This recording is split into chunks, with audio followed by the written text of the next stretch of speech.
we use multiple sequence alignment with MAFT. We do the addition of the alignment. Then we do phylogenetic inference with IQ3. And Andre, our bioinformatician, uses the Python ETE toolkit to combine these IQ3 results, because these trees are huge, with the information on the variants and all the information on the classes and the students, etc. So this is what we had. So we had 2,171 samples with 1,516 pool tests, out of which 83 were positive, and 655 single tests, out of which 57 were positive. Out of these 57 positive individual participants, we could have 23 samples sequenced for Portugal again. So here are not the Italian number of sequenced variants. Here we already have Italy. Sorry for this confusion, but I really didn't have the number. So this is what we found for Portugal. So there are two different assignments here. One is the lineage, what we call aliased or unaliased. This is different nomenclature, but it's the same basically. And this is what we had for Portugal and for Italy. So you see here all the variants that we identified across time, the time span of the collection dates of the study. And one important thing that we find is that many of the variants that we detected in schools were not detected in the population when we compare our results with what has been reported from the National Health Institutes. So basically, we compared our variants with the ones that were reported in Italy with the National Health Institutes. We compared our variants with the ones that the National Health Institute in Portugal reported in the same time period. And we find that in this column, you see all the variants that were detected in schools, but not in population for Italy and for Portugal, okay? Here you have, for example, XBB 1.5, it's one variant of concern that was detected both in schools and in population in Italy and in Portugal. Also for the BA 2.86.1.1, also known as JN 1.1. These numbers are difficult, were detected both in schools and in population. But still, there is something very important about these findings, because even for those that we detect both in schools and in the population, what we see is that this did not happen for Italy, but in Portugal, we detected all these variants previously in schools than in the population. So we detected in EuCARE earlier than the NIH detected it in the population.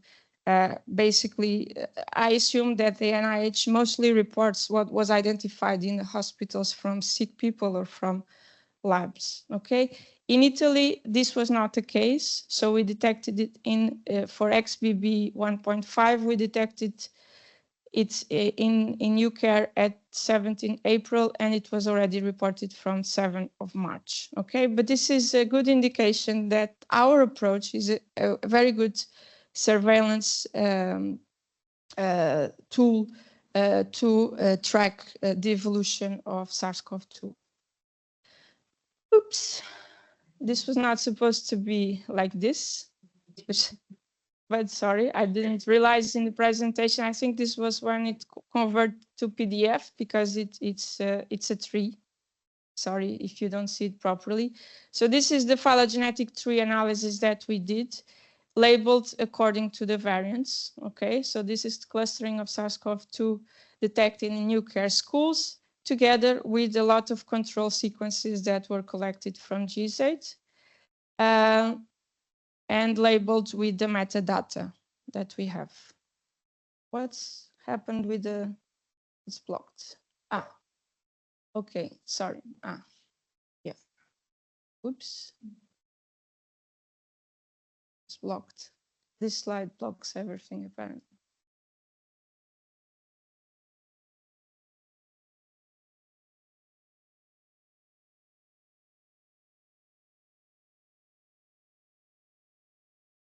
But it passed, but then when I came back, I think it's with the PDF. Can you move it manually there? But it was working just 1 minute ago.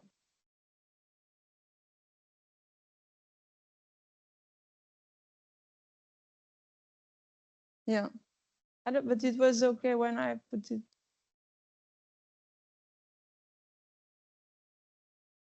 Okay, that one, I can show that one. Yes, great.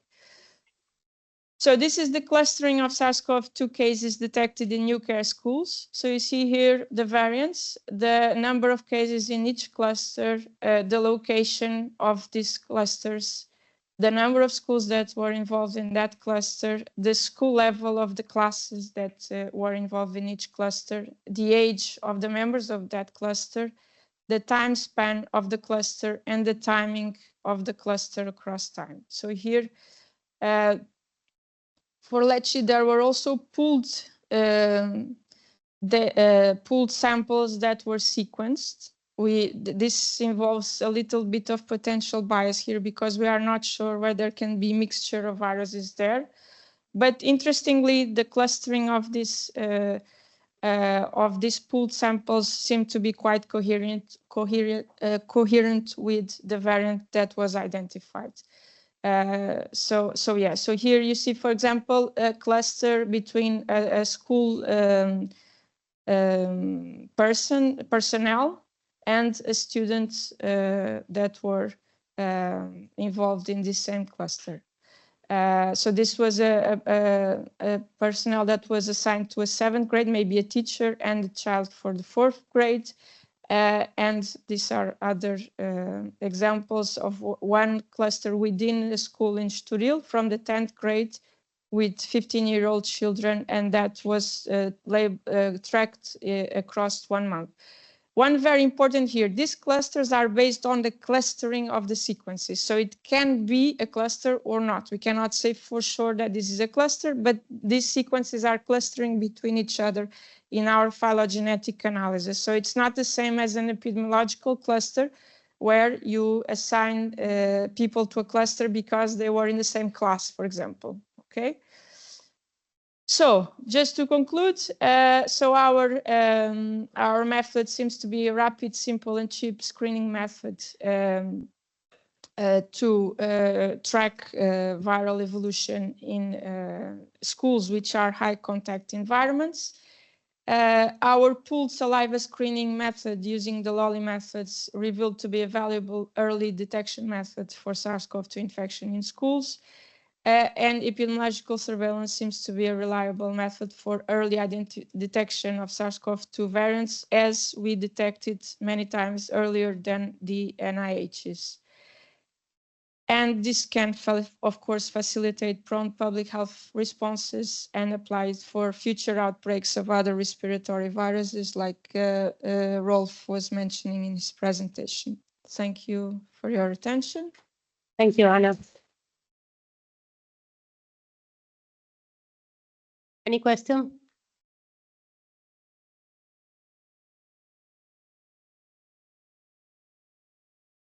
Thank you, Anna. Very interesting work. I was discussing with Francesca to better understand one thing. Were you ever able to let's say follow a full season, winter season, from the start, like October to March, April? Because I saw the two pieces, yes. Right? Yeah, so the two pieces are related to the interruption of the school year. So we stopped in June and then we start again in October, I think. So it had to do, basically we wanted to start right in September when the school starts, but there was a problem with that. We had to ask for another informed consent and another approval. So we could only start in October, but that interval has to do with the summer holidays. And then one more question. So covering the entire season, the table that you showed with the number of cases, those were the only cases that you found throughout the full season? No. Or was it selection for some? We had more cases. Oh, okay. But sometimes we cannot sequence because if the city is we can only sequence if the city is above 28. Otherwise, the sequencing methods, well, we could do some using an in-house protocol, but for most of them with the commercial kit, we cannot be sensitive enough. And the problem here, and this is something that we have to improve, is that these children, many times, their CT values is quite high because their viral load is low, and this compromises the viral load is low. We are working with saliva. In the pools, it's diluted because you have one case or two in the middle of 20, 30 children. So for all these reasons, we have difficulty in our sensitivity for sequencing. Last bit of the question, were you able, in some of these cases when you had enough sequence data, to reconstruct chains or transmission? Transmission chain. Yeah. As I said, this is based, well, we cannot, so phylogenetic analysis does not allow to say for sure that this is a transmission chain. No, possible, because, but estimated, of course. Yes, because there can be controls missing in the analysis. For example, children that we could not sequence because they had a very low viral loads. So we cannot be absolutely sure that these are transmission chains. That's why I emphasize that these are clusters based on the phylogenetic inference, but not epidemiologically speaking confirmed transmission chains. Thank you. No. Now we have have this. Sorry, Just Yes. one note, Anna, when you say we identify the variants first, at least in Portugal, and in Italy, you showed it was just a bit later. But if you consider not only the time when the variant was first detected, but also the prevalence of the variant, so the percentage of that variant, if I'm not wrong, it appears that we see it always when the prevalence is low, even if it has been detected already, but it is a variant which is going to grow, but it is identified still in an so in any phase. case, it anticipates the problem that the variant is going to cause. Yes, true. So now we have the school perspective, and yes, you want Andrea to say. And Pierluigi Lopalco will chair. Okay, thank you. So we accumulated the only 1 hour delay. So we are almost on time. And I have this very hard task to keep the time in this session. For this reason, I would invite the first professor that will give us the perspective of the school, because don't forget that the real protagonists of these studies were the schools, teachers, principals, and students. So I invite Marta Dias of the Agrupamento de Escolas Doctora Azevedo Neves Amadora. I hope I pronounced it almost correctly. Thank you. You have 10 minutes, so I will just wave my hand 2 minutes before the end. Okay, thank you. So, well, my name is Marta Diaz. As you said, I'm a physics and chemistry teacher, but I was the health coordinator during the implementation of the project. So I will give you a characterization of the school group, because I guess it's important for you to understand our difficulties in the project implementation. And then I do a briefly assessment.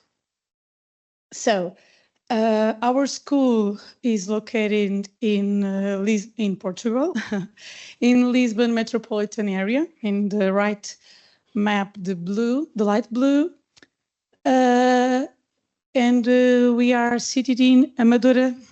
That is a small city, only 24,000 square kilometers, but with 170,000 inhabitants, so highly density of population. And we are seated in the Maya. Our school group, we have a cluster, I don't know how we say it in Italian, but we have 3 schools, around 100 students, with 81 classes, around 200 teachers, and 80 non-teaching staff members. And we have a really multicultural, intercultural school. Okay, we have in Amadora 111 different nationalities. And in our school, we have, this is the last year data, but is around 36 nationalities. And despite of Portugal is the most representative, we should notice that most of the students that are Portuguese, the parents come mostly from Africa. So they are not, the origins is not from Portugal. Then we have lots of students from African countries, Brazil, of course, but now is growing also the Bangladesh, Nepal, and Pakistan students. We have, as I said, 3 schools, okay? The little one, Escola Básica Conde da Lausanne, is our smallest school, but the most important from EuCARE project, because they really embrace the project. All classes participate, and they are really enthusiastic, and was really amazing the work they did to the project. The school coordinator was amazing. The teachers was also really committed to the project, so they can talk to the parents and bring them to the project. Is only for preschool and elementary. They have 10 classes, about 200 students. In Escola Básica José Rui, we have 16 classes, also with preschool and elementary, but only preschool participate in the project. And in headquarters, we have 55 classes, both middle and high school, and both regular and professional courses, about 900 students. Okay, our school is really big. We have since the smallest to the big students, but also we have regular education, but also professional formation with some courses that bring the students. We also teach a profession like catering, bartender, computers, well, many courses. And also we have adult classes, okay, some to qualify, but also for Portuguese, for immigrants. And sometimes the students, when the parents come to Portugal, we ask them, invite them to participate. Well, the pictures is from our school, right? I guess you understand. Well, in Amadora, we have a low social economic context. The parents have low formation, and the students, we have elevated rates of school drop. But I really believe that the students feel like the school is an opportunity. They understand that the school is important to them. They sometimes don't understand education is important, but they understand that being at school is going to be good for their lives, and they are fully integrated in the community. So that's why it's so important to motivate them, for example, to participate in the project. They maybe don't understand why it's important, but we are a community, so if the teacher said, well, we are all going to do that, so it's that. So the project launch, we have a meeting with Anna, Inês, and other members of the staff to explain us the project, and our school principal immediately accepted because she's a biology teacher. So she was really excited about it. And then, I'm a physics and chemistry teacher, but I have a degree in chemistry and I study biotechnology. So she asked me to coordinate, and well, I really like to do it. Then we do the implementation. We discuss the levels that the project demands, that is important. And we ask for teachers' collaboration, class responsibles, and school staff. We have to mobilize all that people in our 3 schools. And we do that, as Anna just told you, in 2 phases, in 2 different school years. So the challenge, well, motivation was the biggest one. We have to motivating the teachers. For example, we do a meeting, but with low participation. Then we send emails. But then what really works is we talk. Well, we are doing this project. It's really cool. Can you participate with your class? That's why I guess in Contes de Lausanne went so well, because they all motivated, the group was all motivated, but was a challenge. Also motivating the students, the biggest ones sometimes don't, no, I don't want to do that. But then if we ask, or if we do, for example, I was responsible of one class, and I said, Inês, no, put also my name on it, and I do with them.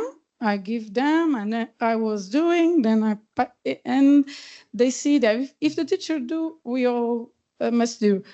It's not that I said so, but they saw that it was important. Then the school staff, special in headquarters, because setting the operation was hard. We have lots of buildings, but our voices echoed in empty classrooms. So this was the dystopic and surreal scene.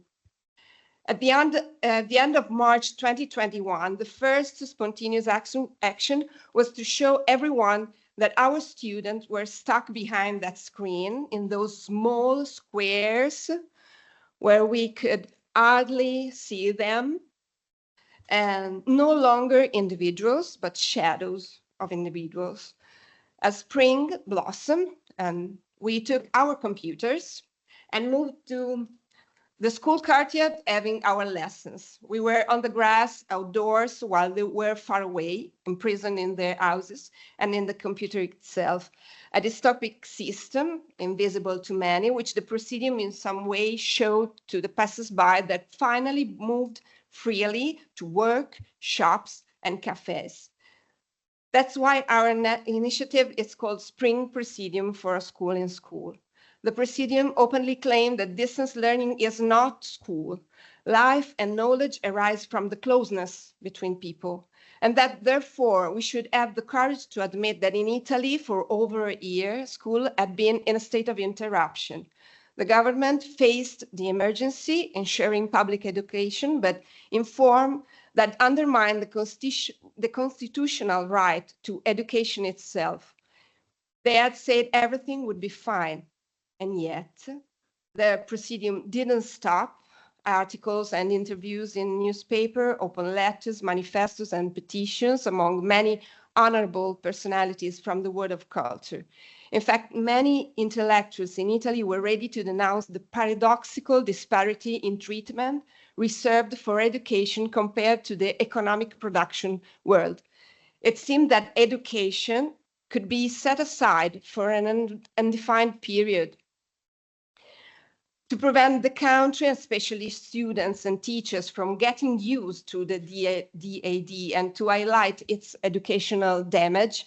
Presidium published a book, a sort of live diary of the voices of academics, researchers, and teachers. And in November 2021, the publication of The Scuola Interrotta, which includes the voice of Dr. Gandini, who we continue to collaborate with our school. It's the part of the project of EuCARE. However, it was clear that the period of distance learning would have caused serious consequences on social well-being and also psychological well-being. In September 2021, our students came back to classroom. Finally, the life of school was no longer interrupted, but rather strongly artificialized by the adoption of many prevention measures, masks, physical distancing, no breaks in the courtyard, mandatory pathways, while human relationships, especially teenagers ones, are made of smiles, hugs, and physical closeness. In September 2021, our students returned to school and we realized why everything would not be fine. When we saw them come back to class, they were no longer our students. They didn't want to leave home, taking shelter in the DAD. For the Easter holidays, I even assigned as homework to spend half an hour outdoors because they didn't want to leave their house. For over a year, the virtual world had been their only possible world, and they had lost touch with reality, frozen in the artificial dimension of a world of appearance that, following the prevailing narcissistic culture, proposes the impossible and unreachable ideal of perfection. Suspended in this unreal world, in the age of construction of their identity, they had become fragile, anguished by fears and anxiety, paralyzed by what Matteo Lancini calls the solitude of the hyperconnected. And then the most tragic revelation, psychiatric wards were filling up with multiplied cases of self-harm, eating disorders, suicide attempts, and an impressive, I swear, number of cases of panic and anxiety attacks that we also had to manage every day. In that year, I personally gathered several girls above all, at least 2 or 3 times a week, who huddled up in the bathroom trembling in the throes of these attacks. No, everything was not fine. And again, we couldn't remain silent, so articles and letters and to the newspaper. And finally, a second book was born, documenting the long wave. It's not the first, the second, or the third wave, but it's the long wave. It's the psychological and social COVID effects on non-adult world. And in this book, the Presidium drew attention to a fact that still seems not well understood. The pandemic, which had not damaged young people's physical health, and instead raged devastating secondary effects, psychological and social, on their mental health in ways that are not yet fully predictable. In Italy, it was as if the non-adult work, simply because it's the word of non-producers, had persistently been chosen as the target of restrictive choices, and its education and growth had been sacrificable for nearly 3 years, more or less. Now we teachers, those are my students, now we teachers must take on the greatest challenge to know and embrace teenagers' weakness and help the students themselves accept it, turning it into power to rebuild a new identity. In fact, the entire world has expectation on them, but it deceives them and then mistreats them. In the 2022-23 school year, the health emergency finished and the school was finally freed from restriction. At this point, the Presidium entered a state of vigilant sleep, ready to awaken as needed, to defend students and school as a form of social life of inseparable, irreplaceable body and minds. So this is our challenge, and I don't know if it will be fine or not. Thank you. Yes, thank you. We ran a bit out of time, but I think that it was worth it because, I mean, the school perspective, it's something that it's really important to know in our project. So just for the sake of time, I would like to address just one question. And my question has been already answered by you, because my question is, if you are in front to a policymaker now, what would you ask and say, please don't do it again? This is my question to you. Of course, in your case, it is clear. Don't do it again. It's no more distance learning. So for you, it's not learning at all. It is not school, etc. So I wanted, if you can eventually add something to these things that can. So you are in front of the Prime Minister, and you say, please, next pandemic, don't do it again. Okay, I think that asking for no measure at all would be suicidal. So I might ask to limit restriction to not the acceptable level, but the useful level. Don't go overkill with restrictions. I understand from epidemiology that at a certain point restrictions have to be taken into account, but completely obliterate entire sections of our society gave us these kinds of results. So, of course, in that situation, policymakers had to make decisions without knowing most of the aftermath. Now we know. So we say, until we don't know, we do as we can, but now we know better, so we should do better. And I think that, I mean, the entire project is in this direction, because we hope also that applying the lowly strategy, I like that, please. The lowly strategy, I hope that this can eventually improve school attendance. I think that the problem is just one. We need more money for schools. Okay. Because we don't mention have that. always less money. So we have to don't mention that. Protect our young people. Absolutely. And so to do it, it's to something that I'm really flattered.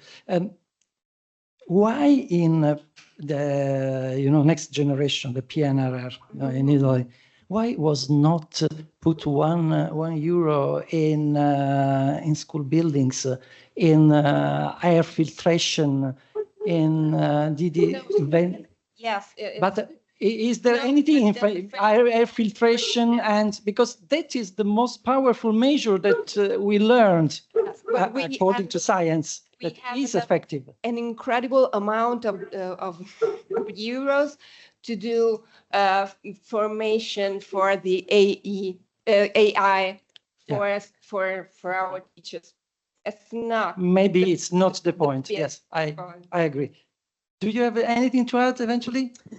I agree with them. I guess if in the future, well, we can adopt measures like some students come in the morning or some in the afternoon, something like that, but not to cut with the school completely. Yes. This is something that also was debated in Italy, but I remember that it was the school unions were against it. Yeah. Okay, thank you so much. I think that floor is yours.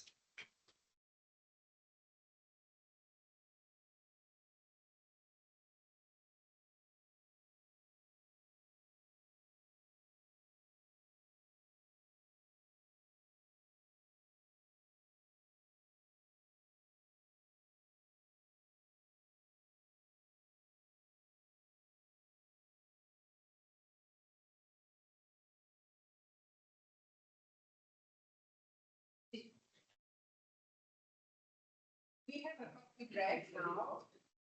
It is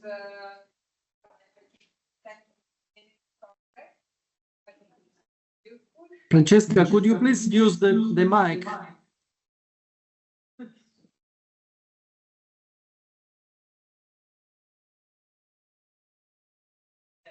You're right. So we have a short coffee break. 10 minutes, and then we come back here with the round table.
So next speaker is Rolf Kaiser. So Rolf is a specialist in virology, very well known and excellent virologist that is responsible for molecular diagnostics at the Institute of Virology in Cologne, in the University of Cologne. And he's been coordinating several international networks on HIV, HBV, HCV, and viral respiratory infections. And he developed several methods and algorithms for interpreting results of viral genomic surveillance. Thank you, Rolf. Hello, and thank you very much. I'm really a bit shy when I hear these nice words from you, Anna. So thank you very much for that. And I think we are here for actually a very successful story, and special thanks to Francesca for setting up this cooperation and so working already so successful together. So as a pointer, yeah.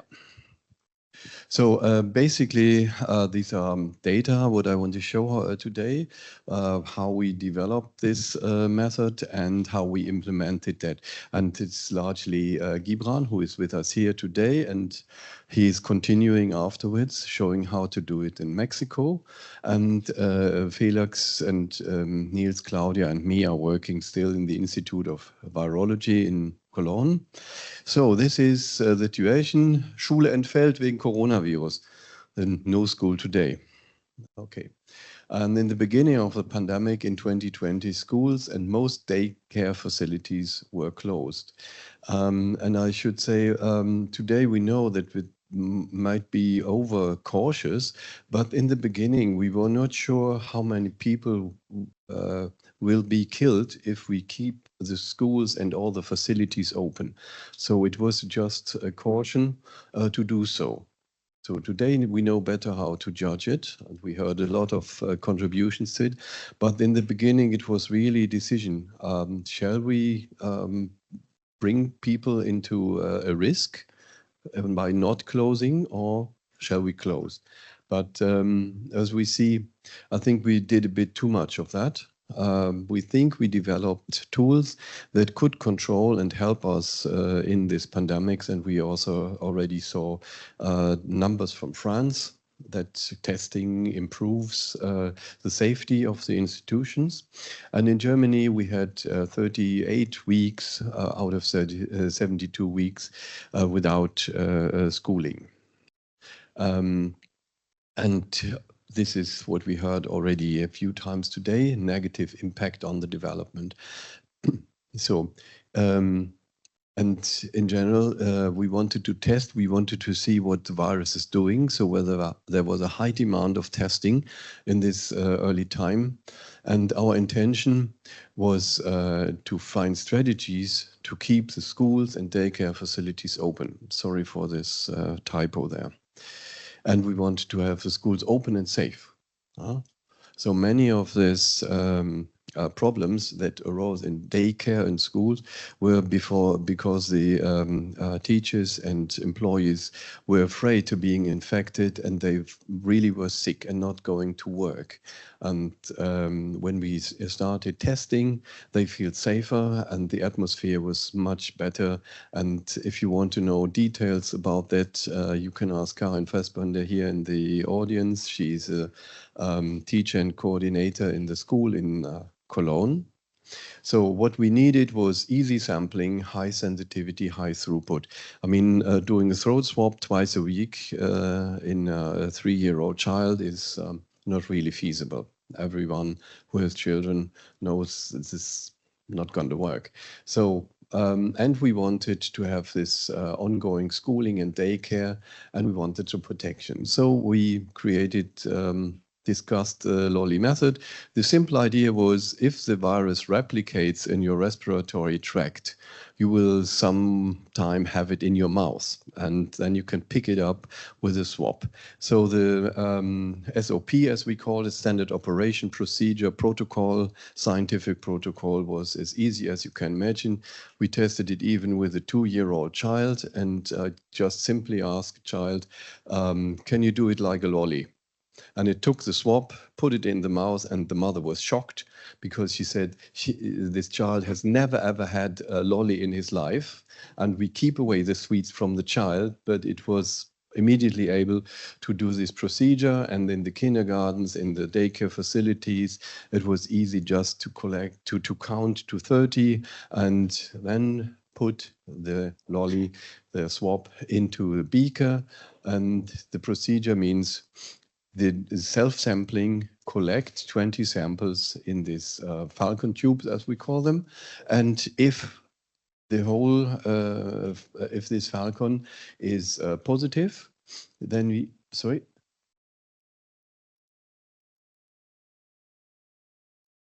Closer, oh, sorry, yep. I understood closing. No. Okay, take the microphone closer. Okay, so if the pool is positive, we ask the children to give a second sample and redo the whole procedure to detect the positive one and keep the positive child home as long as it is infectious. And we compared the lolly method with the throat swab sampling, and we can see it is sensitive enough. And then there were several steps to implement this study. We had a feasibility study in the very beginning. We had two daycare facilities, and then we had a pilot study and then a rollout. So what does this mean? In the city of Cologne, here in North Rhine-Westphalia, this is a region in Germany, we had kindergartens, 30 of them, and we had schools. And the school testing was rolled out in North Rhine-Westphalia for almost 1 year. So what are the results from that? We had 800,000 children and 4,500 schools and daycare facilities. A total number of 60 million lolly tests were taken. And here you can see the pooling in dark and single PCRs in lighter blue. So the more frequent the virus is, the more you have to test single tests. Okay, that's understandable. Here you see in the beginning of 2022, we had this Omicron wave and the number of positive pools was rising dramatically. So, oops. So definitely swabs were less accepted than lollies. Oops. Testing increased the safety feeling. I think this is a really important issue because we are not only scientists or teachers or whatever, we are human beings with feelings, you know, and if you're feeling uncomfortable coming to your work, this is not a good way. So, and we could continuously test children in this whole area. And in Cologne, in 60 weeks, we could save 1,800 years of quarantine time. That was not needed because of testing. So I really make this point very strong that we do not do this testing to find or exclude children, but to keep the facility open. And this was a work that many people were involved in, from the Institute of Virology, a number of people, and I already mentioned Felix and Claudia and Gibran at that time. And also from private labs, we got support because the logistics of transporting the samples must not be underestimated. So the outlook, because the headline of this meeting is also preparedness. And what do we learn? What can we do? And how can we adapt what we know and what we learned to the next? So from SARS-CoV-2, we know there are other viruses, and we need surveillance strategies for that. We need alternatives to quarantine, and we also need a better way of testing children in hospitals. I mean, a child that has to go regularly into the hospital needs to be tested for influenza, RSV, or SARS.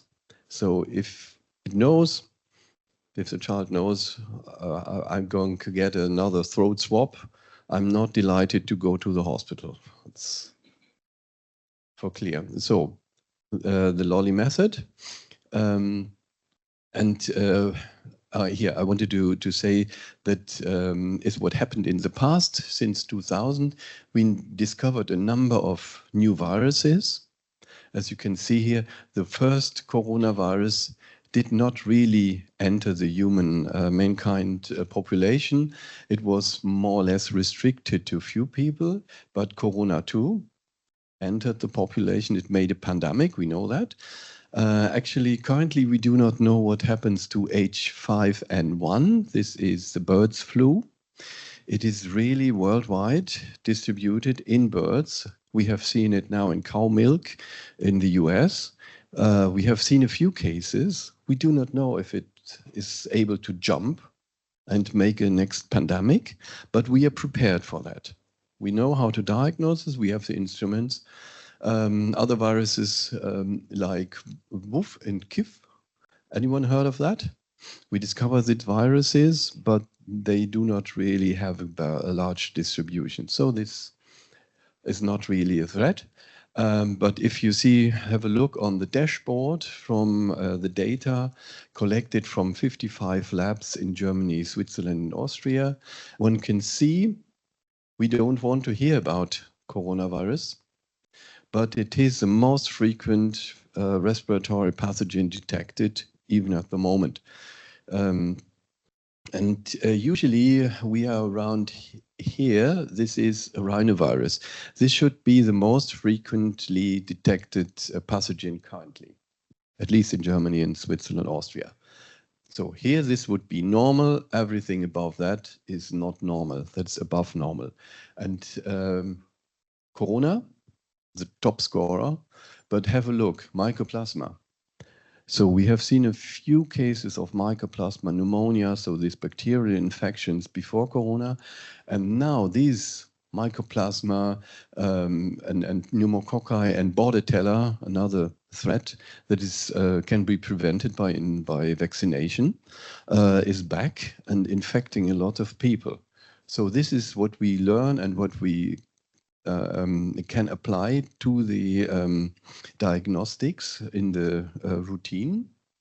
So what we did, we compared the samples, the lolly samples, from different time points. Not compared, we reanalyzed these samples for other respiratory pathogens.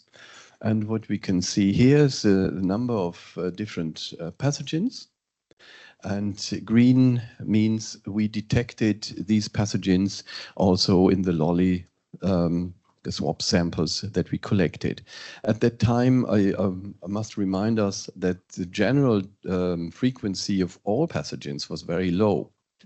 So, and now then we get into more detail to see throat swab versus lolly method, how sensitive are these methods to pick up the different viruses. And here you see parainfluenza, metapneumovirus, rhinovirus, adenovirus, bocavirus, SARS-CoV-2. And this is also by age and different weeks. So we had tried to have a closer look into that. So we're just currently reanalyzing this. Martin Pirkel is in the lead of that. So coming to the summary, I think it's good to make some minutes good. Coming to the summary. So why testing in schools? Yeah, simply because the children cannot escape. They have to go to school every day.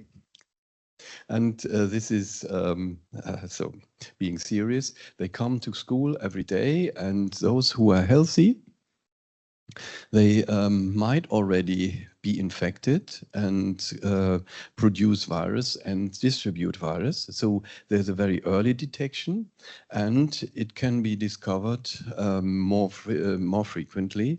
It's much better to test it this way, to pick it up early, because you also detect the not symptomatic patients. That's a very important point. So persons with symptoms should stay home. That's a message in general. And children come from different sociocultural environments. So this is also what you can collect these data in these settings. Children come to school every day and meet together in the same groups. So we have a continuity in this testing. And we can also adapt this method to other institutions. So we discussed it for several years, even with the Ford Motor Works, but then it was not decided. It was decided not to introduce it into the Ford Motor Works routine. But this is, in general, this is possible. And all the respiratory pathogens that are listed in our clinical virology net can be tested with LOLI and in schools, daycare facilities, and so on. So what we are trying now is the detection of the pathogen in wastewater. The big advantage of that is that you don't need an ethics. So you don't need to ask an ethics committee for permission. At this point, I really have to say, I was really shocked when we wanted to start our project together with Italian and Portuguese institutions, that Italian and Portuguese institutions were allowed to do it by ethical committee, while we were not allowed to do it. So we were really shocked, and in the time before, we discussed with Karin especially how to include a school and how to include the students of the school to perform this analysis, even anonymized. And I think not me and Karin were disappointed only, but also the students. I mean, you can give a comment on that if this is true or my overestimation of that. But I think the students, the pupils really were disappointed not to be part of the science. So that's really sad. And I think it was a missed opportunity to do so. Now, coming to wastewater. This is a cooperation with the Institute of Hygiene. 3 minutes, Rolf, sorry. Yes, this is institution with the Institution of Hygiene in Bonn, Nicole Sararias and Nico Mutters. And so we already detected in the wastewater SARS corona, I mean, it's known, influenza, RSV, Boca virus, influenza virus, rhinoenteroadeno, and we think we will keep on. We will build this wastewater analysis because the sample preparation is currently it's the most laborious step in that whole. Okay, I think, oops, that was it. Ask the question, and maybe we can discuss over lunch. It was more for Kevin. So and again, probably I start from a bit of philosophy and then I get very practical. I think that as a scientist, whenever we do this comparison and this analysis, the hardest challenge is really to find a good counterfactual. And of course, I mean, counterfactual are always debatable because we may make assumption on what could have happened, and that will affect our results on one side or the other. For example, even when we compute excess deaths, those are not counting the fact that the same implementation of lockdown, for example, avoided hospital saturation. Otherwise, when hospitals are saturated, you have even more death than what you actually measured. And going back to your analysis, even taking out, for example, the fact that some of the data were not available throughout the crisis that could allow us to make those analyses. And then maybe, I can agree and argue that a different type of evaluation should have been done between first and following waves. Still concerning the first wave, I wonder, so to me, the problem was not really, I mean, my understanding of political decisions at that time was not really a problem of evaluation of costs and benefits. It was a problem of social contracts and ethical reasons. So are we gonna put something that is very extreme, that is gonna not suppress because we were not able, but largely mitigate the spread so that we avoid hospital saturation, or otherwise we have people dying on the streets. So that is the thing. I think that the actual question that that the policy had to answer at that stage. You know, we can argue a lot about later stages. We had more knowledge, we had more data, we had better understanding. Measures could have been, for example, more targeted, etc. And even there, I can enter a long scientific discussion, but it's not the time. But concerning the first wave, it was really a matter of that. And so I think either you establish a different social contract with your population, and you say, okay, you know, we let you continue to go to work and go to school in the midst of something that we don't know what it is. We don't know how it works. We don't know really yet the impact that it's going to have. But as a matter of fact, our hospitals are full. And so if tomorrow you come with appendicitis or you come with COVID, we will not have a bed for you. And if you, and I don't think that any policymaker would be willing to just simply ask that question. And I wanted to hear your comment on that. Sorry, I'm taking over from Kevin. I think what happened was the absolute opposite. It was an inversion of the social contract. As I said, there was and Kevin stressed, there was an inversion of the schedule of certainties and uncertainties. So you're making a very strong assumption there when you say that we don't know what's going to happen with the pandemic, and we do know, yeah. No, but you were saying that it will cause harm. The strong assumption there is that the pandemic is going to cause more harm than the interventions. My point is exactly that. So the decision was not made on that. The decision was made, today I have 3 more hospital beds. Tomorrow, given that the doubling time is 3 days, I will not have what hospital you have beds. Here is this is what people missed at that point. These are very strong assumptions. You're assuming that the epidemic has only just started to spread. You're making all the assumptions in all the presentations. We've seen the assumption that what brought down the pandemic, that the RT changed, was the lockdowns rather than seasonality and herd immunity. That is a very strong assumption. Let's say, and it does not it's not a manifestation of social contract. So to go by that strong assumption. I will not enter into arguing about the assumption because I do not agree with that, but we can take it over lunch because it's a long discussion.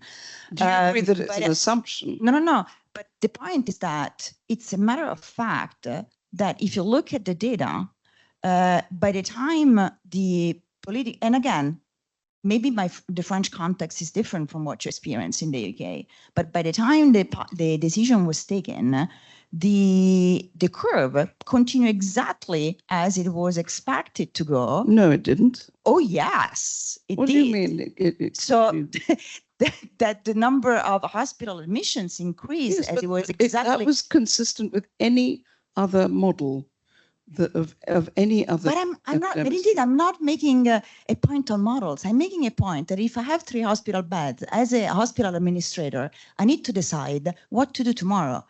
That's my point. Yeah, but that has to be based on a model of how the disease is spreading and what its infection fatality rate is. And even though infection fatality rate was, we just had first estimations at that point, even though I can concede on that, the data, the few data that we had on testing, so that have about 15 days advantage compared to hospitalization, were still telling us that they were increasing. No, they weren't. So, but oh yes. So maybe not in the UK. In France, they were. In Italy, they were. In Italy too. In Yes. Italy too. Exactly. And I added that, but it's Strongly only agree on with you, half Victoria. of what I Strongly know. agree with you. Okay, So- this is very interesting discussion. Conceptual and very, very important, but I apologize, but we have to go for lunch and you can continue to discuss it during lunch. Thank you for the nice session.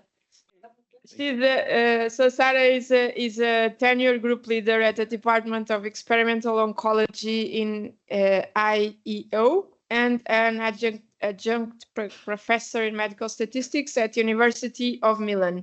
She will present to you the results of the EuCARE study for the impact of preventive measures in schools. Thank you, Sarah. So good afternoon, everybody. So this is the outline of my presentation. I will start with a brief background with two ancillary studies carried out within the EuCARE project. The one is on SARS-CoV-2 trends and school reopening during the Omicron wave. The second is sport activity limitation during lockdown in Italy. And then our last results that we obtained yesterday in train. So they are new for everybody and are factors associated with clusters and infection in schools, but also learning loss and the psychological impact of preventive measures. So I want to thank also Imbalsi, Patrizia Falsetti that is here for let us giving us the data regarding learning loss.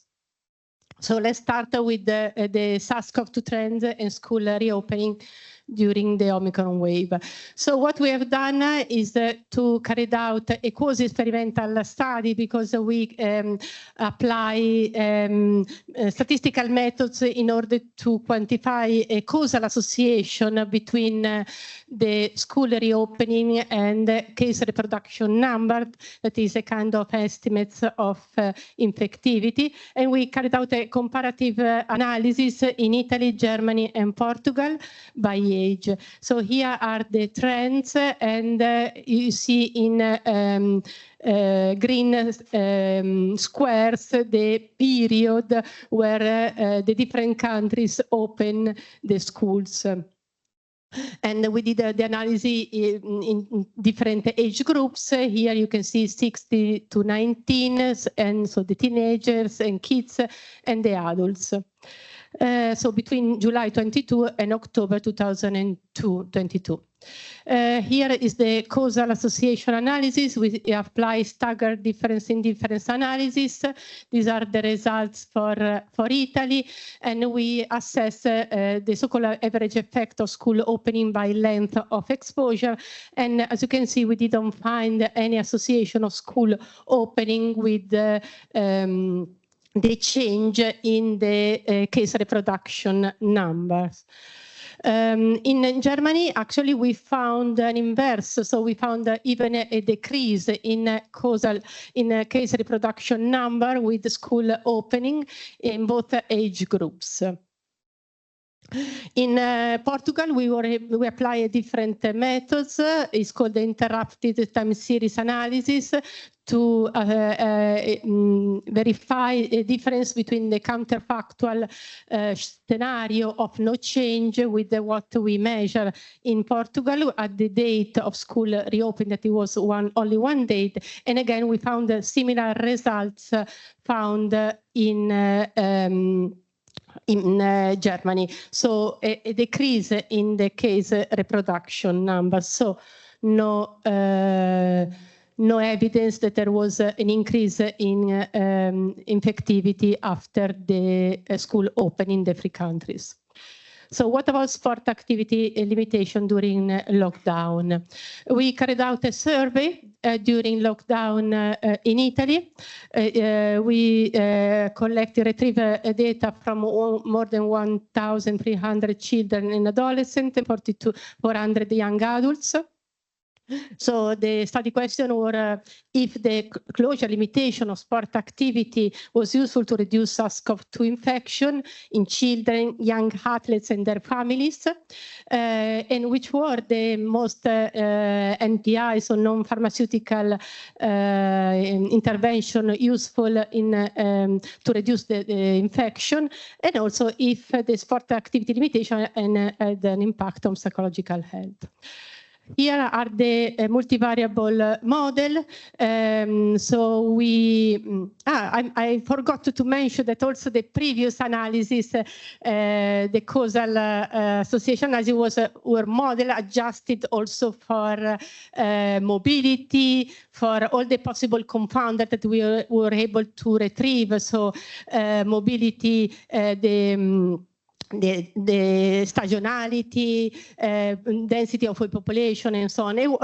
These are models that we apply also in this context. So we took into account of all possible confounders. So here we have the number of SARS-CoV-2 trends, the educational level, the parents' workplace. And what we found is that overall there was no association. So people who were able to continue to do sport didn't have any more infection compared to people who were not, the students, the young athletes who were not able to continue to do sport. But actually we found the opposite for young athletes who were able to continue to do sports in sports centers. We found even less infection for them. And because probably in a sports center they use very simple measures such as the triage and no shower. Even with those simple measures, we were able to reduce significantly the infections. On the other hand, we found a dose response increase in psychological problems with the duration of continuing training session. As you can see, we verified that with continuing training session, we have an increase in psychological difficulties compared to people who are not able to continue to do sports, both in children, adolescents, and young adults. So what about the EuCARE school studies? We designed 2 studies. The first one was a cluster randomized trial carried out in schools in 3 countries. So we applied the Lolly method, and we compare the Lolly method with the standard of care. The main endpoint was the clusters in classes. So we wanted to reduce the number of clusters, not only the infection. And we also carried out an observational prospective cohort. In both studies, we collect information regarding the other preventive measure, also the psychological impact of the preventive measure, and all possible confounding factors. Here are the enrollment in our studies. So we enroll more than 3,400 people. So not only students, but also teachers in 23 schools in the randomized clinical trial, and also in the observational core study for the 400 people. These are the main results that we obtained. We found a dose response trend with the school level, and not many people tell that actually the kids, the people in kindergarten and primary school have significantly less number of clusters compared to secondary school. So the age is very important. And also we found that in secondary school, a significantly lower number of SARS-CoV-2 positive clusters were identified in the Lolly group. So the Lolly group, the Lolly method was useful to reduce the number of clusters in secondary schools. But also we found a significantly higher number of clusters in teachers that were found compared to the standard of care. And this is important because the teachers have double positive rate than students. And these are results that are also a confirmation of what we have found in our previous paper, the one in Lancet Regional Health, where we found significantly higher infection in teachers, but also from the meta-analysis that we carried out in schools, where we found that the infectivity was mainly from teacher to teachers, significantly more than from students to teachers. So what about the learning loss and psychological impact? So we carried out this study to evaluate the psychological aspect and learning loss associated to preventive measure, but also to socio-demographic factors. So we used several validated questionnaires in school in Italy, Portugal, and Mexico from November 2002 to March 2004. These are the main results. We try to categorize the psychological dimension that we measure, so total difficulties, emotional problems, conduct problems, hyperactivity, peer relationship, and prosocial behavior. And as you can see, we try to categorize in normal, borderline, abnormal, and we found an increasing trends with total difficulties that are, but all the dimensions are increasing with age, and in particular for secondary school, we found that more than 10% of students have an abnormal difficulties, problems. In particular for emotional problem, 17% of students in secondary school have abnormal level. So we investigated all the dimensions, considering all possible confounding factors, so school level, gender, country, years, experience with all the preventive measure, and the possible interaction. And as you can see, we found that not only we have an increase in with the school level, but also we have an interaction with gender, with the females, girls that have significantly higher problem compared to boys, and also the experience with social distancing increase with total difficulties increase with the experience, worse experience with social distancing. Here also we found an interaction between distant learning and gender. So the worse was the experience with distant learning, and higher we have total difficulties for, in particular for girls.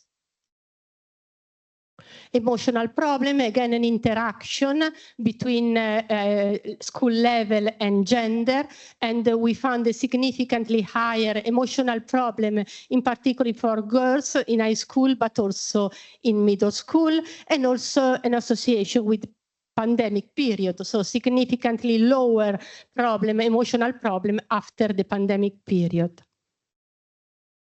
Conduct problem, again, we found an interaction between school level and gender, but we found more conduct problems in high school for females, but more conduct problem for boys in middle age. Again, distant learning in the last year was significantly associated with conduct problems, with significantly more conduct problems when the students had distant learning in the last year.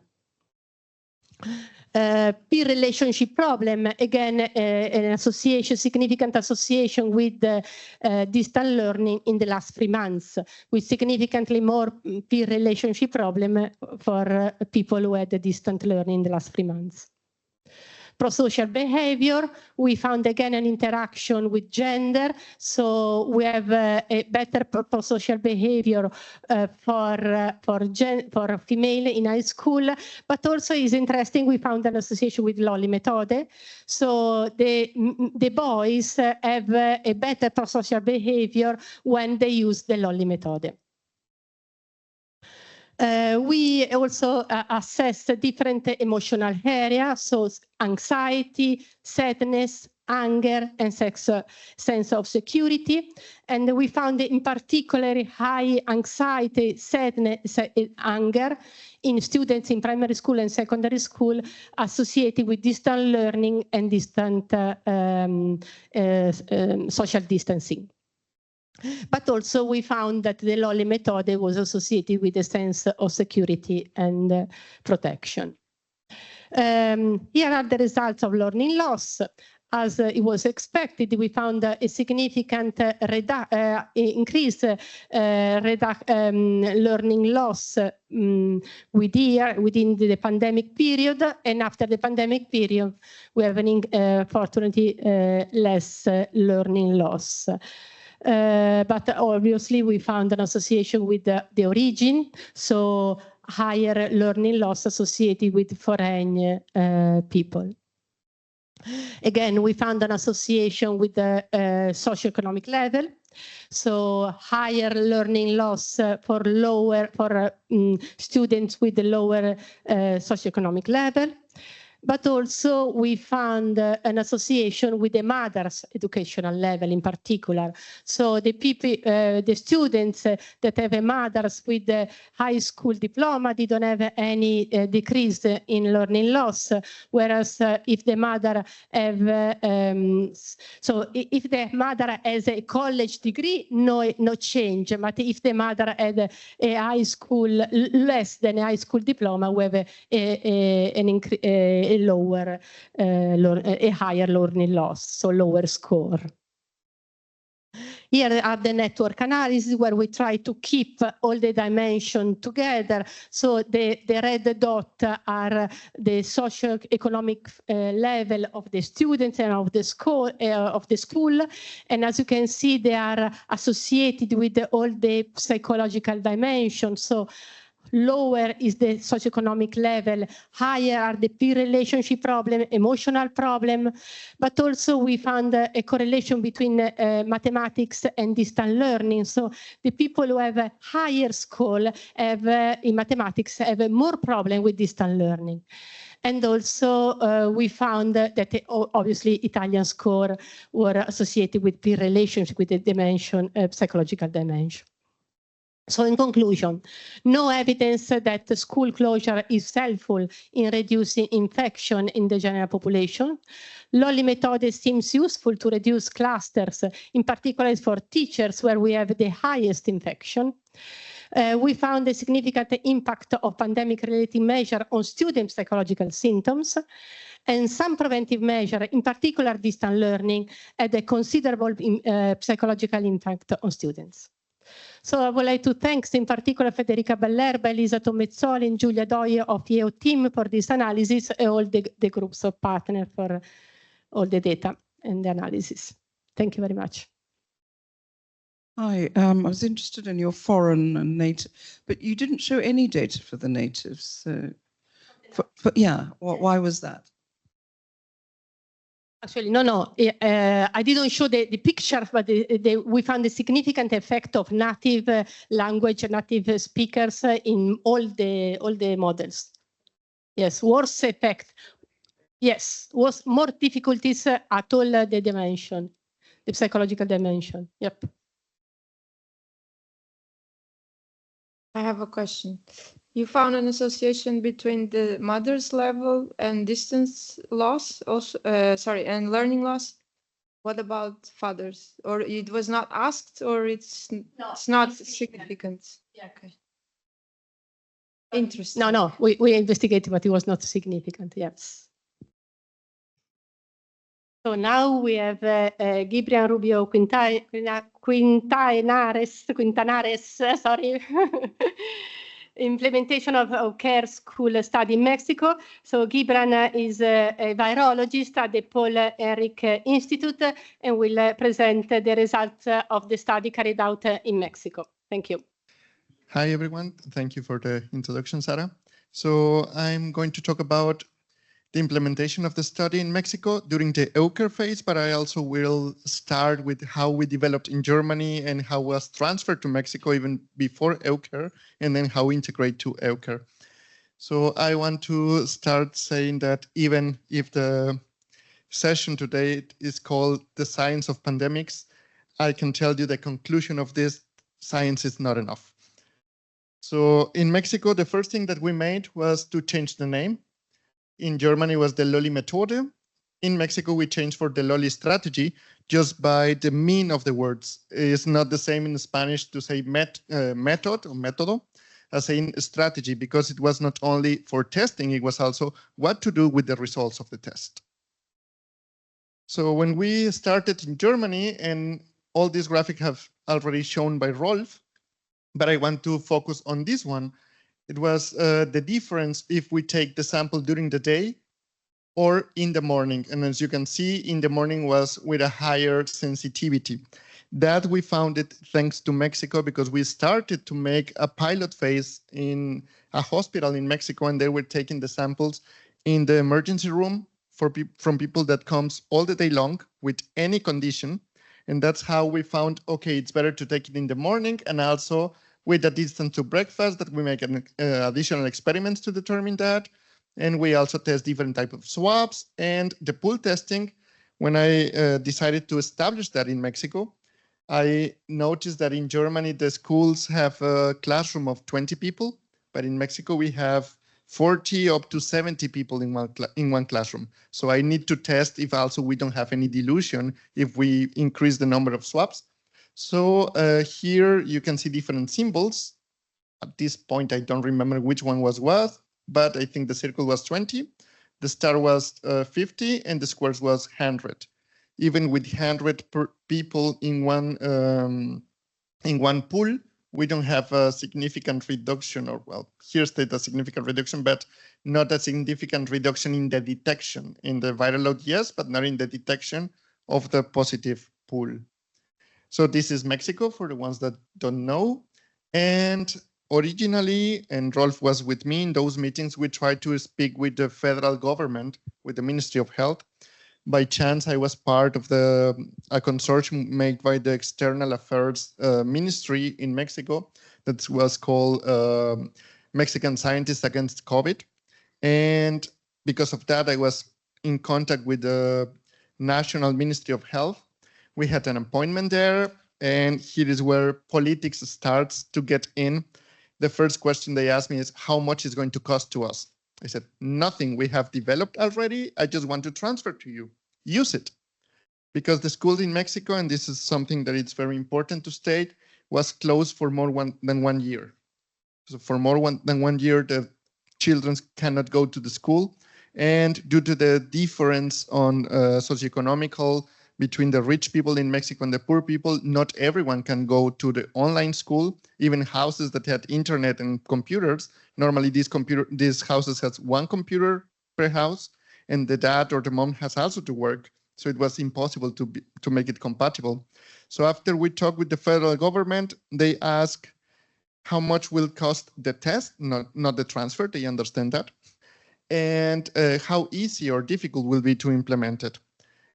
At the end, it doesn't work with the federal government, so I start to search in different places. Guanajuato was one of the states that I searched, and the other one was Tabasco. Tabasco was just by chance a former colleague that made his residency in infectology in the same place that I made my PhD. He was in Tabasco directing a laboratory that they established the COVID test and so on. We have an old WhatsApp group, and he just sent us his test of gargling. And I tell him, no, we have something better. And that's how we started in Tabasco to make this test in the hospitals. And the federal government was the same party of the party that ruled Tabasco, but was a different one from Guanajuato.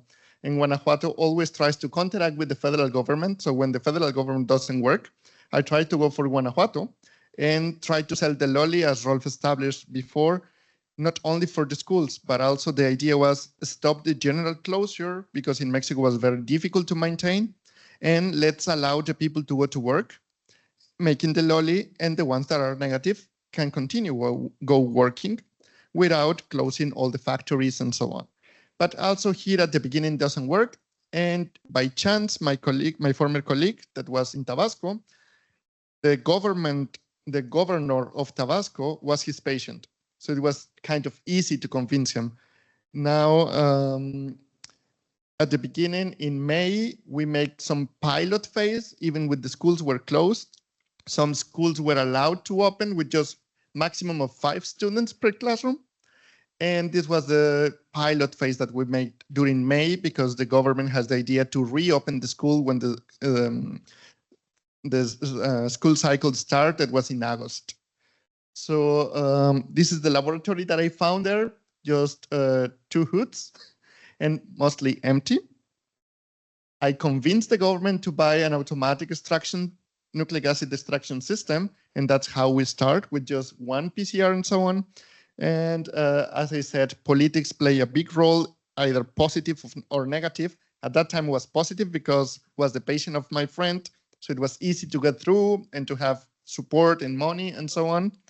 Afterwards, the governor of Tabasco became the internal ministry of the federal government, and then he stops all the resources. I will tell about it later. So to answer the question of how much will cost in Mexico to implement that, in Germany, if I remember well, it was like 50 euros per pool, so per 20 people, including all the logistics and so on. In Mexico, that was impossible to pay. So I have to come to another strategy that I named the Loli Plus. I took a mathematical model that was created in Rwanda, if I remember well, to make a test in big amounts with few PCR tests. And I just implemented that together with the Loli. So each of these numbers represent 1 pool, each pool around 35 to 40 people. And with just 9 PCRs, without making a second round, if the only or maximum 3 of them were positive, we could determine which pool was the positive one. So we make this mixture, and with that we were able to reduce, if we take twice per week the sampling in rooms about 35 persons, to €1 per sample per person. That is €8 per month to have 8 PCRs per person. That was doable to implement it in Mexico. And then at the beginning, as I told you, we had a lot of resources, so everything was doing manually and then put it in an Excel table. Afterwards, we were able to buy an automatic printer to put all the stickers on it and so on. And then we got a second flow laminar, some more tables, 2 additional PCR equipments. And this was the idea from the beginning when we started with Rolf. It was not to detect positives. Our idea was to ensure the attendance of the negative children. So even if a pool was positive, once we have the individual samples, if we don't detect the positive one because he didn't give the sample, he didn't come to school or whatever, it doesn't matter. What we wanted is that all the negative children could go back to the school. So this is how it started in Tabasco. At the beginning, the governor told me, yes, I want the whole region that is similar to Nordrhein-Westfalen. When I tell them, yeah, that will cost mostly this amount, he told me, no, okay, it's not doable. Let's start a second pilot phase, let's say, or implementation phase in 3 municipalities. That was 384 schools. At the beginning, when they reopened the schools, only 50% of occupancy was allowed.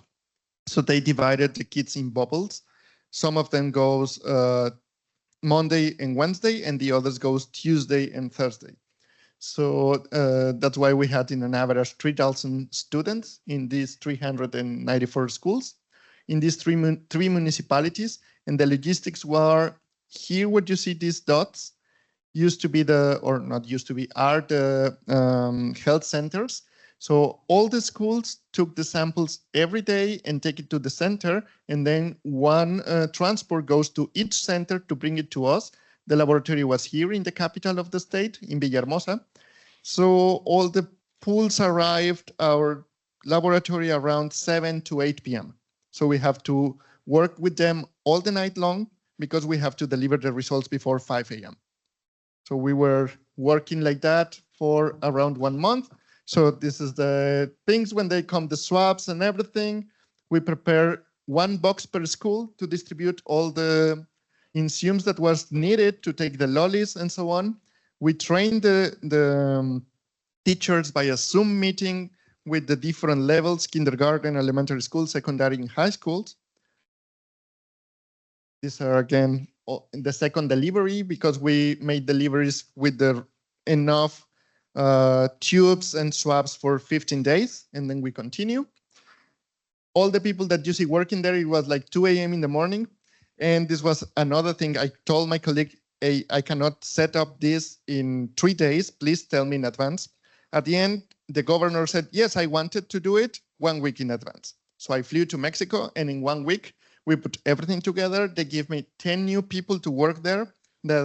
Some of them worked with COVID before, but with normal swabs and in a very proper laboratory. So I have to train them to the lolly in less than 1 week and put all together. So I was practically helping them there in the lab as well every night for around 1 month. That was the length of the project. Here we were working, so that was also in the mid of the night. They were unpacking the packages, they were making the lyses and so on. And the other people were putting the swab, not the swabs, but the liquid from the swabs in the proper form to make the Lolly Plus. And then we make the PCR.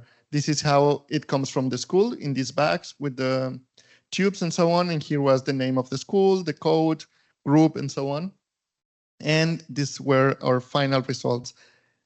So in Tabasco was only for 4 weeks. 1 week we skip it because it was 3 days in Mexico. That is the National Independence Day. So we knew that all the families were going to bring together and so on. So we assumed the next week we will have more positive cases. That was we stopped in that week. And also once the governor from Tabasco moved to the federal government, it was kind of he could not look good if he implemented that strategy that the federal government was ignored, because the federal government was saying all the pandemic, we cannot make too many tests, it's impossible. So their strategy was the entire lockdown instead of making tests.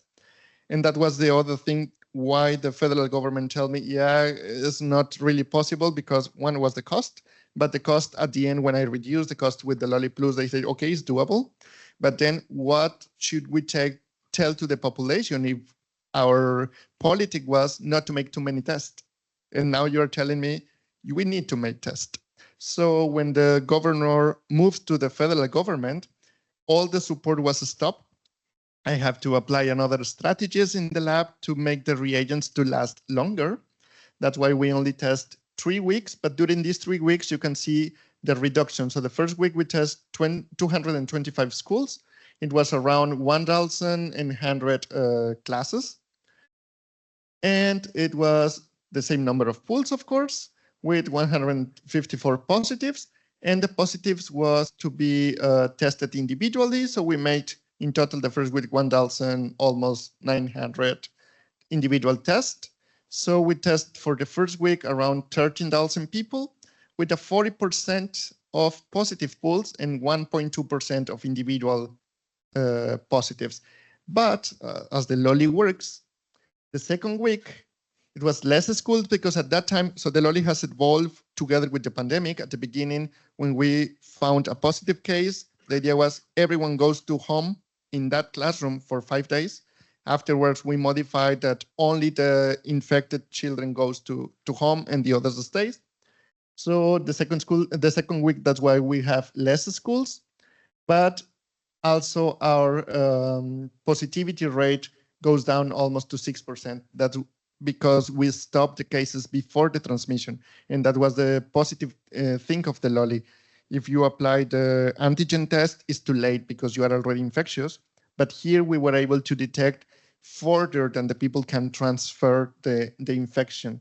And the third week after these holidays, there was more schools, more classes, but also it increased a little bit the percentage of positivity because of the family contact during the holidays and so on. Afterwards, and when we started with EuCARE together, there was in the other region in Guanajuato, because in Tabasco was by politics impossible to continue doing that. We had 2 institutions. The Instituto Gandhi is a private school. The NMS is a public school. NMS is just high school. Instituto Gandhi, we had from kindergarten to high school. So there we have less classes, of course, 27 and 40. And we test around 849 and 1,200 pools with only 7 and 4 positives, so 0.82% and 0.36. But you have to take in consideration that this period in Tabasco, that the summary is on top, 40,000 individuals tested for the 3 weeks that it works, and 8.9% positivity rate. it was in September, and the last week of August, the 3 weeks of September 2021. And this was 2023 and 2024. So it was already a reduction of cases in general. So in total in Mexico, we were able to test almost 100,000 individuals. So with that, we can prove that it's possible to establish this type of techniques also in countries that don't have a lot of money, like countries in Europe. But it's very important, and this is something that I also learned from Yoko Vallarta. This is studying her PhD using the Lolly method as a case of study in the way of sociology, that the main interactions is given no by institutions, but by personal relations. All these personal relations is what make it goes through. And at the end, and it was not only the case in Mexico, in Germany, we experienced the same, by politics can be very supportive if they see a benefit for them in political reason. At the time of the Lolly in Germany, there was the time near to the elections, and there was, for the same party of Angela Merkel, 2 candidates. One was the governor of Nordrhein-Westfalen. And of course, to establish this type of method and reopen the school before the others was very good. Same case in Guanajuato, in Tabasco in Mexico. But afterwards, in Germany, they don't want to talk anything more about the pandemic. That's why the Ethics Commission don't allow us to continue and so on. And in Mexico was contradictory to the normal politics that they had. So that's why they cut the budget and they try to stop the method to continue. So with that, I can take questions from you. Thank you. Thank you.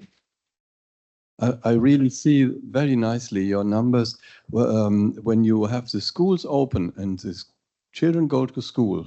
And if the schools were an infectious vessel, you should expect an increase of the positives. But the opposite is the case. The children are all day long together, and the overall infection rate is decreasing week after week when they are at school in their environment. So it is a safe method and a safe place. Also, I have to say that the regions that we test in Tabasco are very far away regions, and mostly of the population have never done a COVID test before. So they didn't know how was the infection in the population in general. And that was also playing a bad role for us in the politics, because the national, as I said, the national politic was not to test. They reopened the schools and they just follow the people with symptoms. And the first week, even if we reported 158 cases in just 394 schools, at national level, the Ministry of Education reported only 8 cases at national level. So when they make this contrast, that plays counter us. But yeah, you're right. We saw from the beginning that the Lolly works, isolating the positive cases before they transmit the infection, and that make an infection reduction. And the same was true for the numbers from Germany when we looked at the graph that I showed before. So we observe the schools are a safe place and not an infectious vessel. Yeah, and the results actually, they are consistent with our previous meta-analysis, very low infection in schools. Thank you. So now we have Andrea Miconi. So it's really a pleasure to welcome our host. He's a ULMA Associate Professor at the Department of Media and Arts and Communication. So thank you, Andrea, for being with us and giving this wonderful place to present the results. Thank you. I'll try to be short. I'm a sociologist, so I will bring in a very different perspective, which is not about the COVID-19 and not about the disease. It's about the public discourse around the disease, and in particular about what this political media sanitary complex has been doing in the last years. By the way, as a sociologist, I can confirm you that there is clear evidence of people no longer trusting science. I would say, maybe if we have time, we can have this discussion. People no longer trusting what has been presented to them as science. The difference, I think, is that as a social scientist, I don't think that people are to be blamed for that. I think someone else is to be blamed. Okay, the way I will analyze public discourse around COVID-19 is by applying a category, which is the category I'm currently working at, which we might define data fetishism, which basically refers to, in my understanding, in my view, to this propension to show the data, to present the data, not only in medical discourse, in academic discourse at large, in political discourse, in public discourse in general, as if the data would exist per se. Obviously, the data is not given. Data is not something which is there. The data is something that you have built. I'll go to these.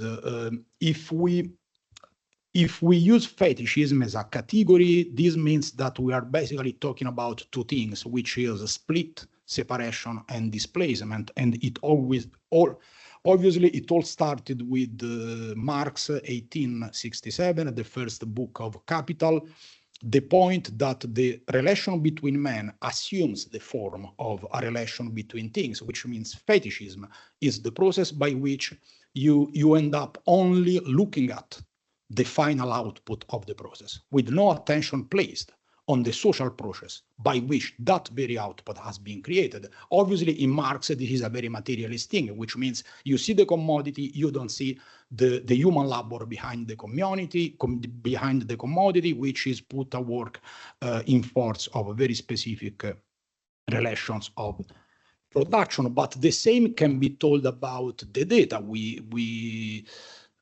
deluge of data, that is very nice, but for instance, John Ioannidis was saying, but data were never made available. As a researcher, I did ask the ministry, the ISS, the Academy of Lincei to release, to make available reusable data in machine readable format. No way. No way. There is no process. There is not. It's impossible to detect the way these data have been built. You have to trust the data because this is what science with capital S is telling you, is teaching you. Speaking of reification, because obviously science doesn't exist. It's a combination of various practices, and I'll be back to this. I will address a very specific aspect, and I will not give you numbers because this is a totally qualitative analysis, discourse analysis, more precisely, about the epidemic curve, which is a very clear example of fetishism, in my opinion. Symbolic form is a half-serious quotation from Erwin Panofsky and his legendary study on the invention of the perspective of as symbolic form, but this is basically the methodology behind that is called discourse theoretical analysis, laid out by Chantal Mouffe and Ernesto Laclau. Basically, the idea is that public discourse is made of endless things, which in their words means that it's all about unstable configuration of empty signifiers. So there is no clear meaning. Then at some point, the meaning would cluster around some specific keywords. And the goal of this kind of analysis is to detect these specific keywords. There are many ways of doing that, but I think that Laclau and Mouffe's approach is very intelligent because their idea is that meaning would eventually crystallize around some words, not because they bring a serious meaning, but because they don't have any specific meaning, which means they don't have a direct meaning, but they throw some ideological shadow on the rest of the text. Despite or in force of them being empty in themselves, they are less meaningful than other signifiers per se, but in the context, they will imbue the other parts of the text with a specific meaning. This is the case, in my opinion, of the epidemic curve, because obviously, epidemic curve is not something that would exist in physical reality. We were lucky enough to have all these guys watching over us, and basically media doctors, and saving us from, protecting us from the spread of unreliable information. The curve shows, the curve starts, the curve peaks, the curve points. That is very nice. Besides the plain fact that the curve doesn't point, the curve doesn't peak, the curve doesn't do anything because the curve doesn't exist. And obviously, fetishism is about the replacement of reality with a statistical simulation.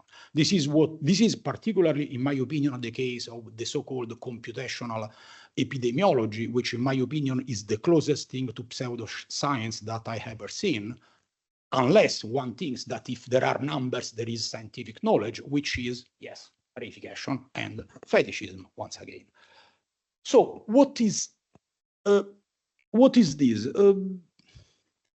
This is interesting because basically in public discourse, these are some examples.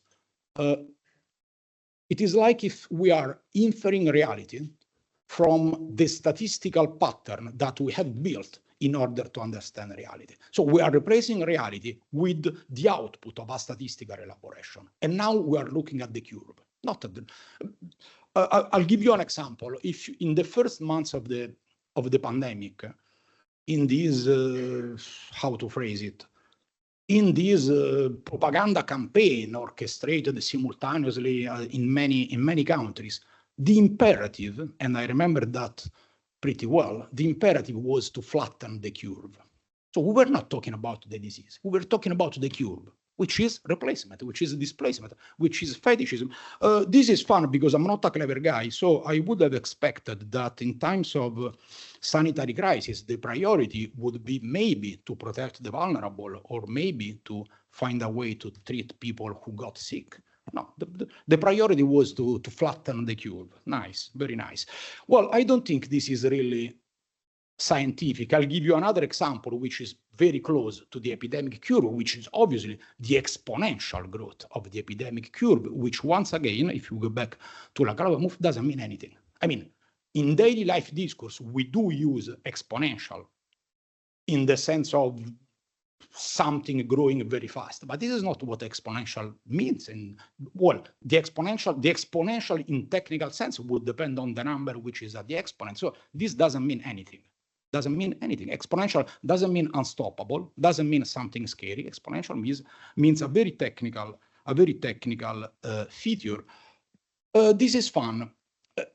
How can we consider this attitude to use scientific-like words, exponential, and to produce this deluge of numbers? I'll give you another example. This is one I like very much.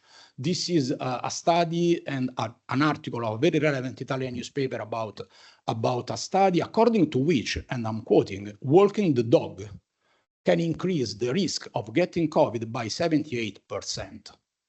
I don't know where to start to say how this is wrong. Firstly, there is the blaming. If you get sick, it's your fault.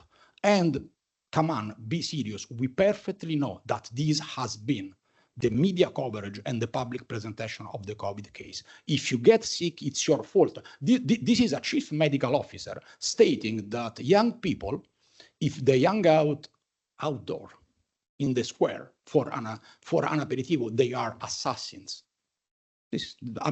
You can check it online. I'm not joking. This is what we are talking about. Then there is, there is this incredible misunderstanding, I guess. Once again, I'm not a gifted researcher, but I do my homework. I mean, when you are in face of a respiratory disease, I guess that the safest thing to do is to stay outdoor, not indoor. I mean, come on, I think even a child would understand that. No, if you walk the dog, the risk of getting COVID, which doesn't mean anything, is catching the virus, so not COVID, the SARS. And once again, this is wrong.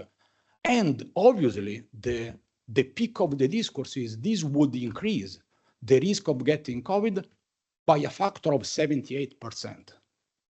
78% of what? And compared to what? It's like the false advertising, you know? This product is what, come on, what we are talking about. Okay, by the way, sorry, one thing, it's impossible for me not to say that. These guys are assassins. Now, I'm listening to many people saying that, well, what did you expect? We didn't know. There were no data, there was no evidence, there was not certainty. I'm sorry about that. I don't want to put anyone in a difficult situation, such as mine, but this is not how they solved it. This is not what the WHO said. This is not what the European Commission said. This is not what the health ministry said. This is not what the media doctors said. This is not what the dozens of scientific consultants said.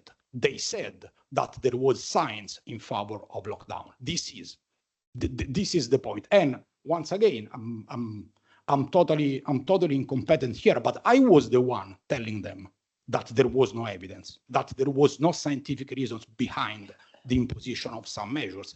The most gentle reply I received is, you are selfish. Selfish was best case scenario. You are selfish, you are irresponsible, you are crazy, you are fascist, you are denialist, you are an assassin. This is what we received because we dare to say that there was not certainty. And we know what happened. They sent the police to chase us and to beat us. They literally set the dogs on us. So please do not do that. Don't give me we didn't know, because you acted as if you did know. And I was criminalized exactly because I was telling you you shouldn't do this because you don't know. Sorry for that, but it's why they do that? Why would experts do that? Well, first part of the answer is because they are not expert. I'm referring to two different things. The first one has been first noted by John Ioannidis in the United States. I will quote the data from an article published by Ioannidis, Tetzel, and Yagsi on the British Medical Journal in 2021. And they took into account the most visible, the most impactful media doctors in a number of countries, result being out of 140 media doctors, only 35 had some minimum level of scientific reputation. I've done the same exercise in a joint article that Sarah and I published a couple of years ago, and it was exactly the same in Italy, which means they are not expert. I think the best category to frame this has been invented by the greatest social scientist in the last 4 or 5 generations, Pierre Bourdieu, and it's the idea of media intellectuals. Obviously, media intellectuals, yes, they are intellectuals talking with the media. There's something more. Bourdieu's idea is that media intellectuals are those who work exactly at the overlapping, the junctures between different fields of society, which means what they do, they are responsible of, and I'm quoting, the heteronymous appropriation of a field on the part of another power of society, because basically they do not accept the legitimacy, or it is granted within your own field and you look for something else. Money, popularity, reputation, and the power that you think this will give you. Oh, my last words about the epidemic curve, because it's fun, and it is interesting that the risk of this fetishist inversion has been already observed back in 1883. This is August Hirsch, and he says basically, well, it's these cyclical trends are very interesting, are fascinating, but once you put them there, you visualize them, you run the risk of considering them as if they have a sort of proper life, which the idea is many metaphysical explanation. We are talking about something which exists. Obviously, it doesn't. I will quote from Wilson and Burke seminal article on the epidemic curve. It's Harvard School of Public Health, 1942.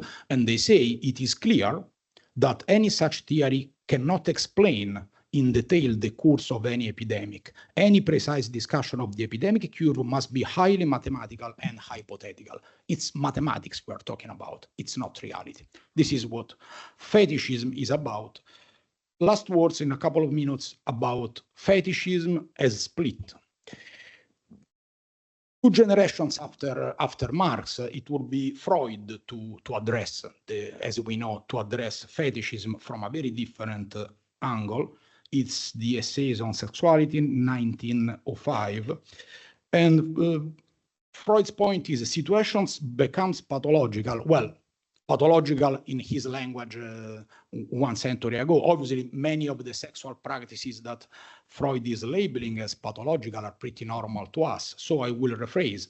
There are basically 2 stages. At the beginning, fetishism means that you are replacing the sexual organ of the person you like with another part of his or her body, which cannot properly play that function. So basically the hair and the foot is the example. This is not critical. According to Freud, this becomes very critical when the object is detached from the body. So you are not longer obsessed by the hair of your lover. You are obsessed with the very abstract image of hair per se, or the foot per se. This is the split. Why this split between data and society? This is very close to what Michel Foucault referred to as the medical gaze, which is basically a way of explaining a fetishist process. So the idea that medical practices are all about reification because the wounded arm or the infected organ or group of cells is taken out of the body. The illness is taken out of the social context. This is what both Ioannidis and Bardosh were basically talking about. And the patient, the person, ends up being a point in this, a single point, a number in this statistical trend. I see 2 reasons for that, this separation between data and society. The first one is what in all disciplines working on the so-called public understanding of science, which means mostly social and philosophical studies, which focus on what people really understand of the medical discourse. Not how good you are, but how people perceive you. And there is this tendency, which is plainly called the deficit model, which means the gap between science and society is so wide that I will not even make the effort to try to explain you. Sunetra Gupta was saying, I think there's a way to make people understand, and I totally agree with that. And this is obviously the case of the most influential media doctor in Italy, Roberto Burioni, whose doctrine is exactly the idea that science is not democratic. Then Burioni is wrong by definition, so we can easily accept the fact that on the very contrary, science is democratic because it's about sharing data, bringing proofs and accepting different interpretations. Last words, sorry for taking too long. I think there is another reason about this, behind this split between epidemiological data and any other kind of societal issues, which is the fact that this obviously ideally serves the purpose of making this a null medical problem, which means, are we sure that a pandemic is only a medical problem that we can understand, but for instance, by this kind of statistical visualization? I think that we had some examples of this today on this objection. This is obviously Richard Horton, who says, maybe it's not a pandemic, maybe it's asyndemic, which means you need a broader approach, which takes into consideration the medical part, but also an endless series of non-transmissible issues. For instance, the relation with the composition of society, distribution of wealth, age groups, and so on. So, okay, this is it. Thank you very much, Andrea.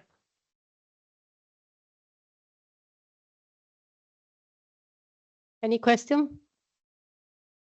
Yes.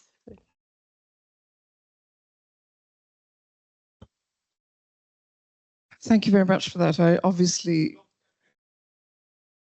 I'm not angry. I'm very pleased. I'm agreeing with you. I'm agreeing with you in terms of violation of social contract on 2 points.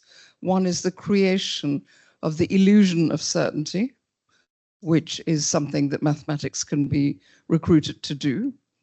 And the other point I think that you illustrated is also breaking the social contract, is focusing guilt. So, someone is always going to give you an infection. If someone dies, somebody has given them the disease. But the social contract that we have allows us to disperse that guilt within society. We don't say you gave someone this. And that was broken in a very, very terrifying way, saying that you gave that person or you are responsible. Yeah, well, now that there is some literature on this process of blaming, even scapegoating. In Italy, it was mostly about the kids and I don't know why. Maybe because we are old and so we hate young people. That might be the answer. Maybe I don't know. Thank you. Since we are late, I think we should go on. Thank you, Andrea. Thank you. Thank you very much.